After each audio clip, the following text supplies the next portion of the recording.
அமெரிக்க அதிபர் டிரம்ப் பதவியேற்பு விழாவில் பிரதமர் மோடி கலந்து கொள்ளாததற்கு காரணம் இருப்பதாக வெளியுறவுத்துறை அமைச்சகம் விளக்கம் கொடுத்துள்ளது.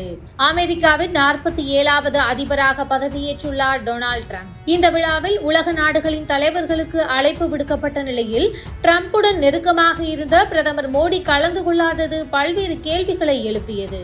2019 அமெரிக்க தேர்தல் சமயத்தில் ஹவுடி மோடி என்ற பெயரில் டிரம்புக்காக மோடி களமிறங்கியது. 2020 நமஸ்தே ட்ரம்ப் போன்ற நிகழ்ச்சிகள் இருவரது உறவுக்கான அடையாளமாக இருந்தன. அப்படி இருக்கையில் டிரம்ப் பதவியேற்கும் போது மோடி நேரில் போகாமல் வெளியுறவுத்துறை அமைச்சர் ஜெய்சங்கரை அனுப்பி வைத்தது ஏன் என்ற கேள்வி வந்தது. அரசு சார்பில் மட்டும்தான் அழைப்பு விடுக்கப்பட்டதாகவும் தனிப்பட்ட முறையில் பிரதமர் மோடியை டிரம்ப் அழைக்கவில்லை என்றும் சமூக வலைதளங்களில் விவாதிக்கப்பட்டது. இந்த நிலையில் வழக்கமாக பின்பற்றும் நடைமுறையை தான் டிரம்ப் பதவியேற்பு விழாவிலும் கடைபிடித்துள்ளதாக வெளியுறவுத்துறை அமைச்சகம் தரப்பிலிருந்து விளக்கம் வந்துள்ளது. இந்தியாவின் வெளியுறவு கொள்கைப்படி அரசு சார்பில் முக்கிய அமைச்சர் தான் அனுப்பி வைக்கப்படுவது வழக்கம் என தெரிவிக்கப்பட்டுள்ளது.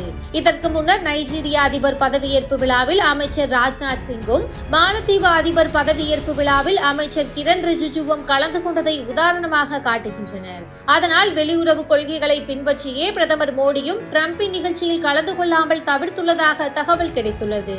மேலும் இந்த நிகழ்ச்சியில் கலந்து கொண்ட அமைச்சர் ஜெய்சங்கர் பிரதமர் மோடி கொடுத்த கடிதம் ஒன்றை அதிபர் டிரம்பிடம் சேர்த்துள்ளதாகவும் கூறப்படுகிறது. அதேபோல் பதவியேற்பு விழாவில் ஜெய்சங்கருக்கு முதல் வரிசையில் இருக்கை ஒதுக்கப்பட்டதும் கவனம் பெற்றுள்ளது. இந்த நிலையில் அதிபராக பதவியேற்ற டிரம்புக்கு பிரதமர் மோடி சமூக வலைதளங்களில் வாழ்த்து தெரிவித்துள்ளார். இது தொடர்பான அவரது பதிவில், என் நண்பர் டிரம்புக்கு வாழ்த்துகள்.